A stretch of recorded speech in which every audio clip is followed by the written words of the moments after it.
Ова се најавите за денешните настани. Се прават подготовки за реконструкција на Охридската гимназија.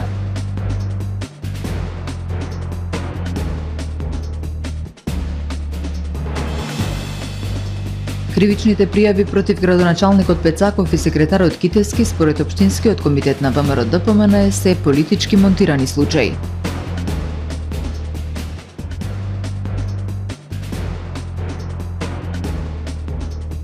Нагло зголемување на бројот новозаразени од ковид во Вевчани.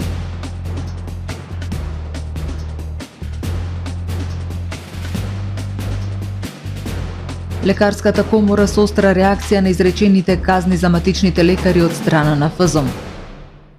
Дневникот вообичаено започнува повременската прогноза. Останете со нас.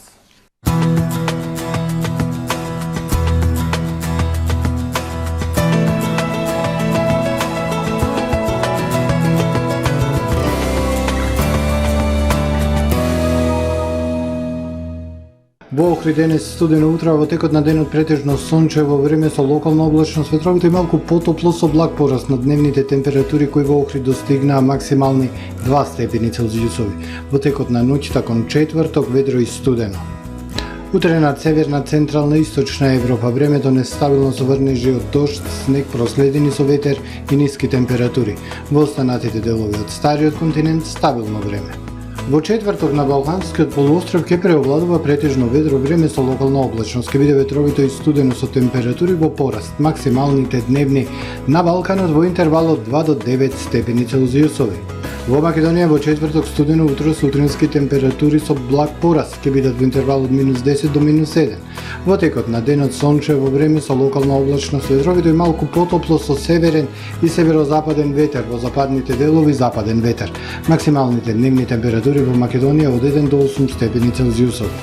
Во Охрид во четврток студено утро со температура од -5 степени, во текот на денот сончево време со локална облачност и потопло. Максималната дневна температура 3 степени. Во петок сончево време со локална облачност, доцна попладне ќе дојде до зголемување на облачноста, ќе има услови за слаби и локални врнежи од дожд. Минималната -7, дневната 4. Во сабота умерено облачно време со сончеви периоди и максимални 2 степени, а во недела во Охрид претежно сончево време со локална облачност. Минималната -7, дневната 2 степени Целзиусови.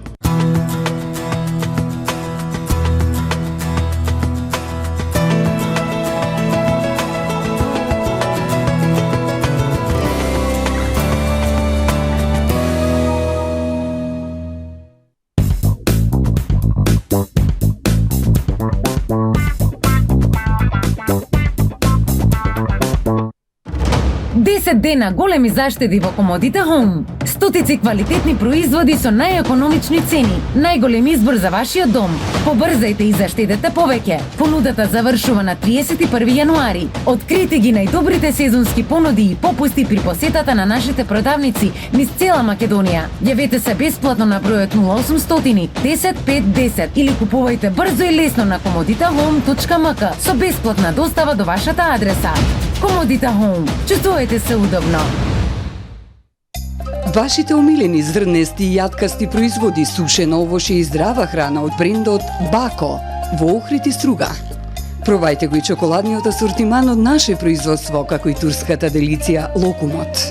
Освен во нашите продавници, дел од палетата на производи од Бако можете да најдете во маркетите Стокомак, Гега, Кам, Нето, Бабуш, Миса и други маркети. Вкус што не се заборава. Бако во Охрид и Струга. Добре дојдовте во светот на Кармен Бау Центар.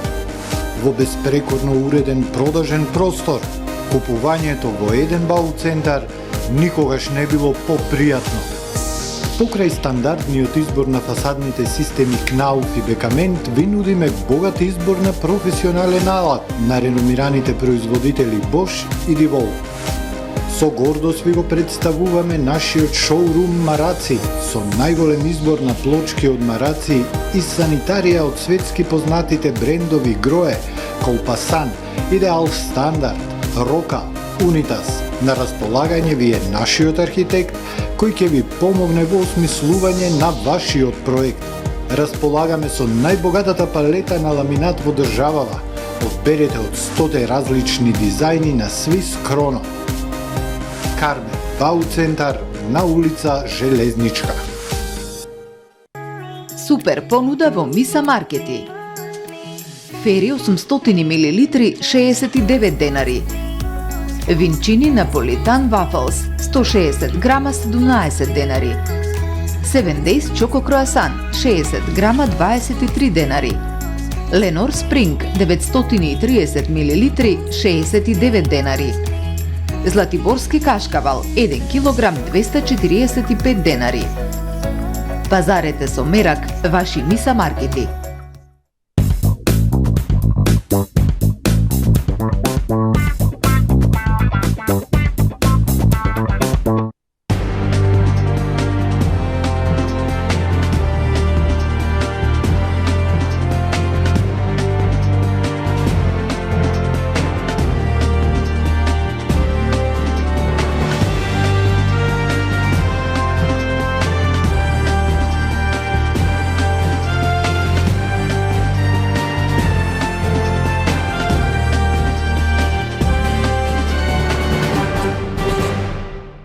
Добар ден, прво издание на Дневникот на ТВМ телевизија. Се прават подготовки за реконструкција на Охридската гимназија. Се планираат натрешните зафати за подобрување на училишните услови, но и уредување на школскиот двор. Бидејќи објектот е заштитен како недвижно културно наследство, се чека конзерваторско одобрение. Тече постапката за реконструкција на Охридската гимназија. Локалната самоуправа обезбеди средства во буџетот за внатрешно и надворешно уредување. Со градежните активности ќе се подобруваат работните услови и во овој средношколски образовен центар. Секторот за образование е посветен за реализација на овој проект, информира Димитар Спасески, појаснувајќи кои зафати се планираат со проектната документација за гимназијата. Видуваме комплетно внатрешно уредување на гимназијата, пред се со промена на електричната инсталација, уредување на зидовите, подовите и така натаму. И имаме проект за надворешно уредување на просторот околу гимназијата, со изградба на тримпатека околу гимназијата, со изградба на 2 училници на отворено, на едно спортско игралиште, клупи за седење, хортикултурно уредување и изградба на нова ограда околу гимназијата. Од секторот за образование при локалната напоменуваат дека интензивно работат на изготвување на документацијата, а нивна желба е зафатите да почнат оваа година. Од програмата за средно образование за реконструкцијата се предвидени средства во висина од 24 милиони денари. Објектот на гимназијата е под заштита на државата и за реконструкција се потребни дозволи од Завод и музеи и од Управата за заштита на културното наследство. Тие проекти се доставени до Завод и музеј Охрид, кои што откако ги провери по нивните процедури се препратени до Управата за заштита на културното наследство, од каде што чекаме конзерваторско одобрение. Паралелно се работи на решавање на некои од имотно-правните односи во рамки на дворот на гимназијата.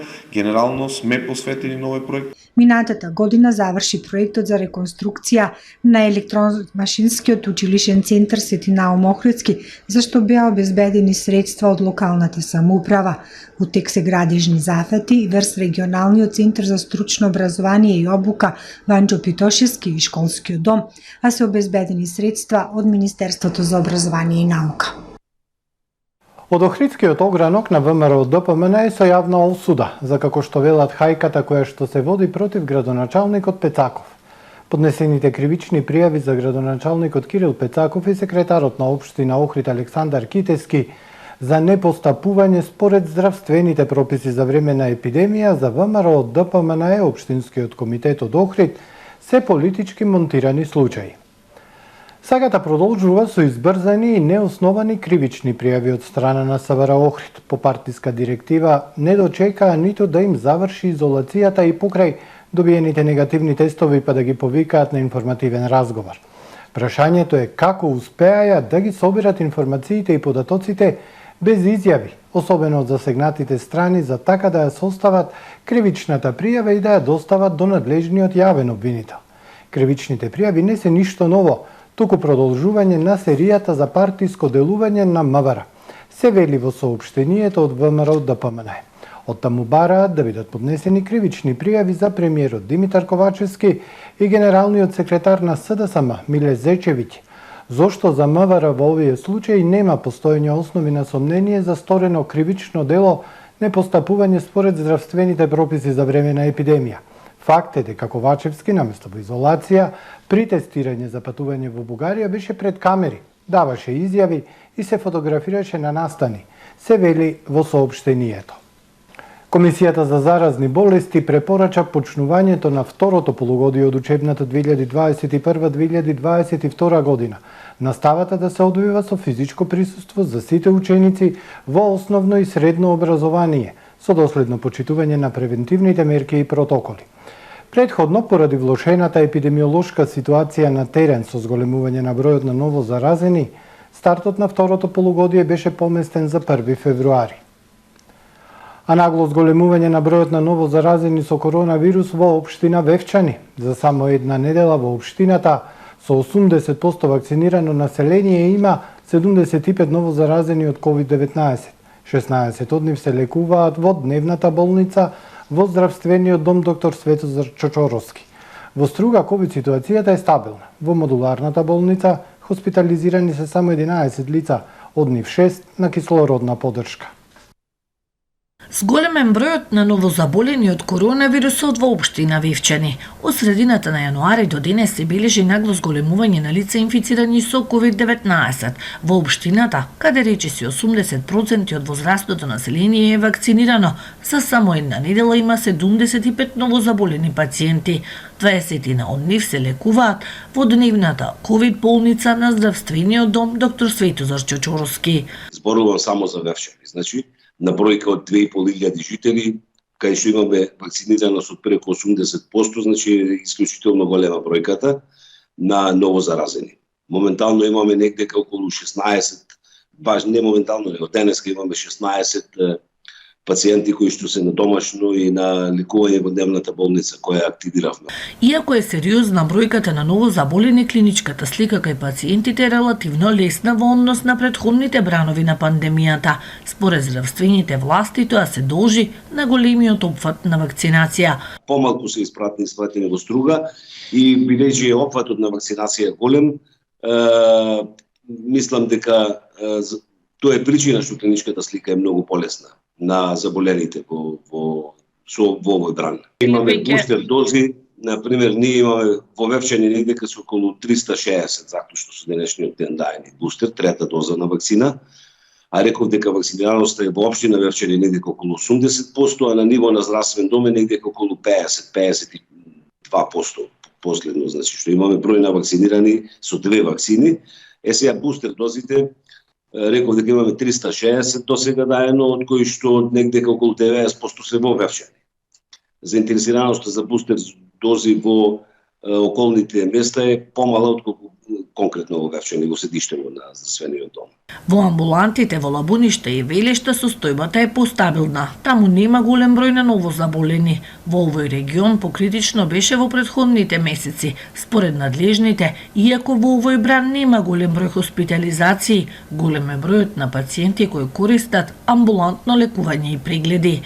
Иако со претходните варијанти, да речеме, на вирусот помала беше бројката на заболени, но процентот на хоспитализирани или процентот на луѓе кои што беа на домашно лекување беше поголем. Сега имаме поголема бројка на заболени, а помал процент, но во бројка секако бројот на пациенти кои што ги третираме е еднаков. Да речеме меѓу 20-30 на ниво на ден, како така хоспитализирани во домашни услови или не во домашни услови, него во болничкото, во дневната болница кај нас. Во Струга ковид состојбата е стабилна. Во модуларната болница хоспитализирани се само 11 лица, од нив 6 се на кислородна поддршка. Во болницата има 23 слободни кревети. Правните прописи треба да се во функција на лекарите и пациентите, велат од Лекарската комора на Македонија. Тие остро реагираат на наплатата на изречените казни за матичните лекари од страна на Фондот за здравствено осигурување, кој се случува во време во кое целиот здравствен систем, а особено докторите од примарното здравство, се исцрпени од борбата со пандемијата предизвикана од COVID-19. Матичните лекари се првиот контакт на пациентот со здравствениот систем и тие треба да се мотивирани и да имаат механизми здравствените проблеми на болните да ги решаваат брзо и ефикасно на примарно ниво, а не да ги проследуваат пациентите непотребно до другите нивоа на здравствениот систем, што се наветнува поради некои важички прописи, како што е режимот за препишување на лекови, реагираат од Лекарската комора на Република Северна Македонија. Матичните доктори во местата каде што нема специјалисти по одредени специјалности, лековите за хронична терапија кои требале да бидат препишани врз основа на претходна препорака, односно медицински извештај од одреден специјалист, ги препишувале врз основ на медицински извештаи од специјалисти кои согласно режимот на препишување на лекови немале право да ги препишуваат. Ова се правело со цел да излезат во пресред на потребите на пациентите, се вели во соопштението на Лекарската комора на Република Северна Македонија. Оттаму неколку пати досега реагирале до Фондот за здравствено осигурување со барање за повлекување на казните и нивно ревидирање, како и промени на казнената регулатива на Фондот за здравствено осигурување.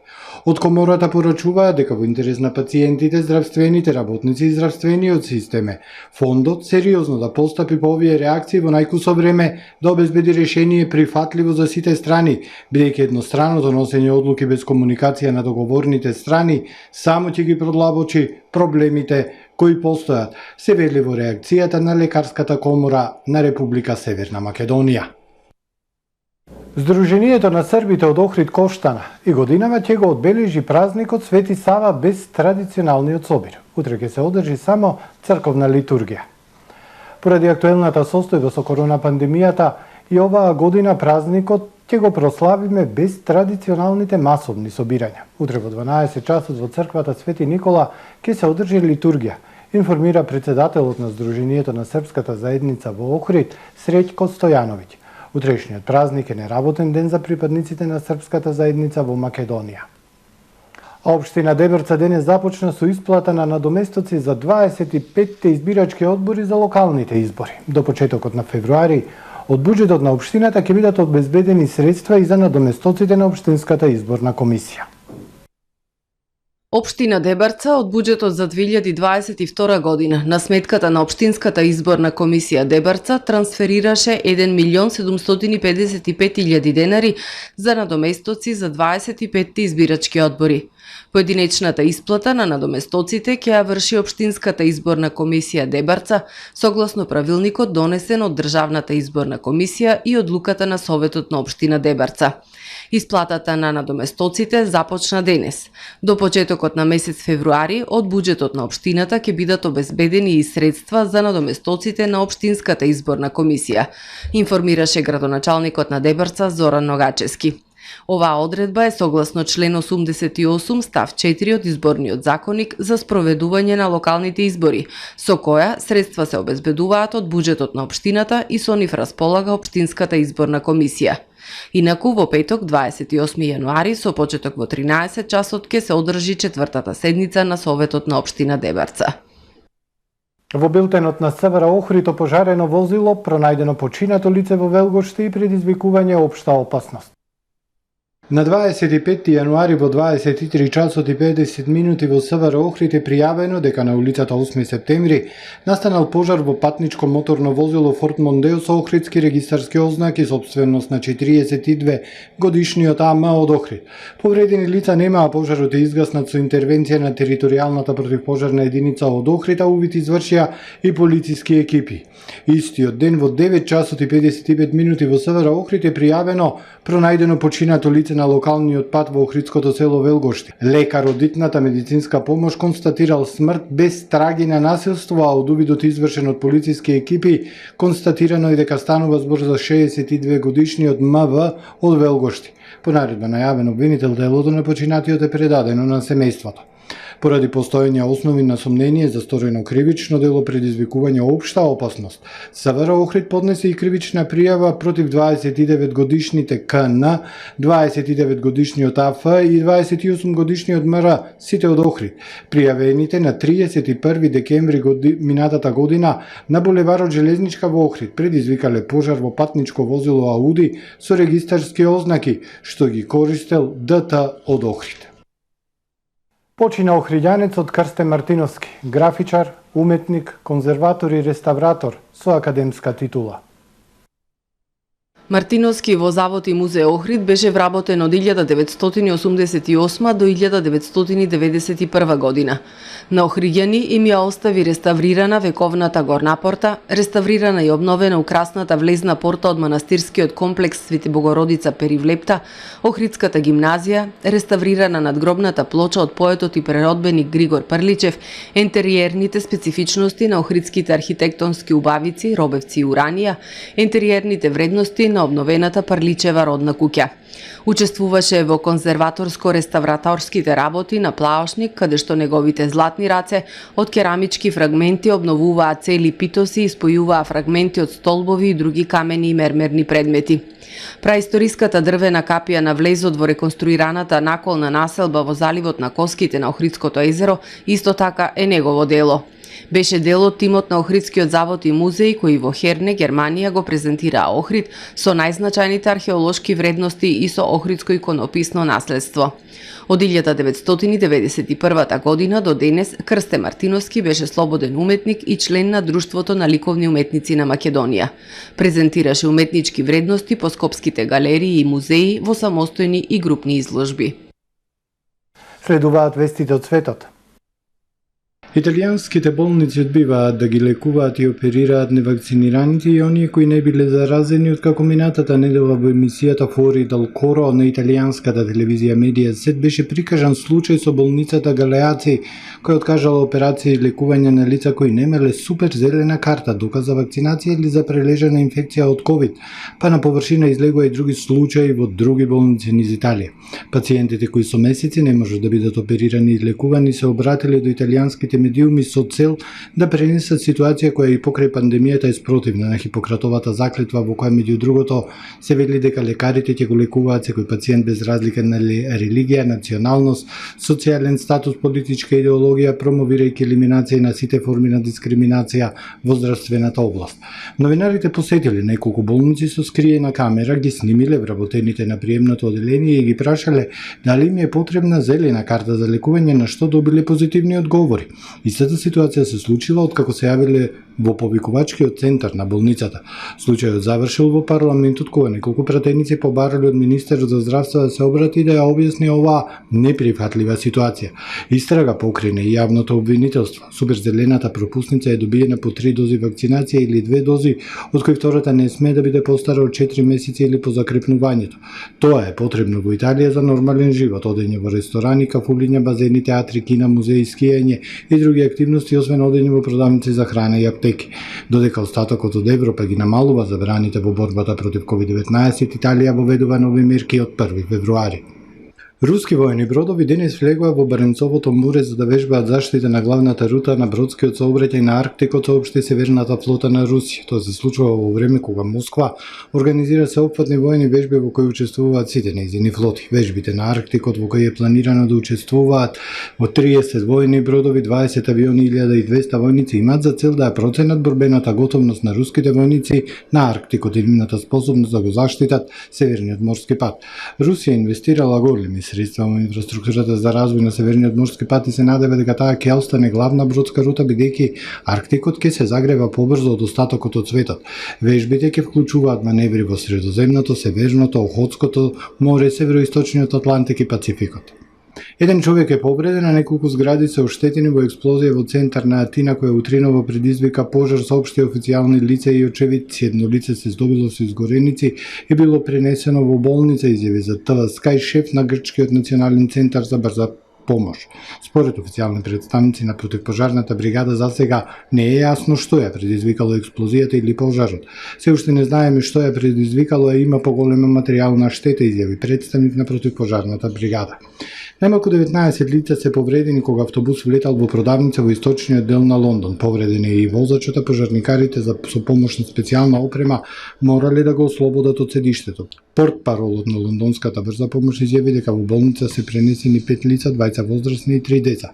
Автобусот утрово во 8 часот и 20 минути на Селвин авенијата удрил во зграда во која се наоѓа електрична трафостаница. На местото на несреќата пристигнале возила на брза помош со цел што побрзо да му се укаже прва помош на повредените. Училиштето Хаймс Парк објави дека некои од неговите ученици биле во автобусот во моментот на несреќата, а собственикот на локалното кафуле кој помогнал во спасувањето на патниците изјавил дека меѓу повредените има и неколку ученици кои биле исплашени и плачеле.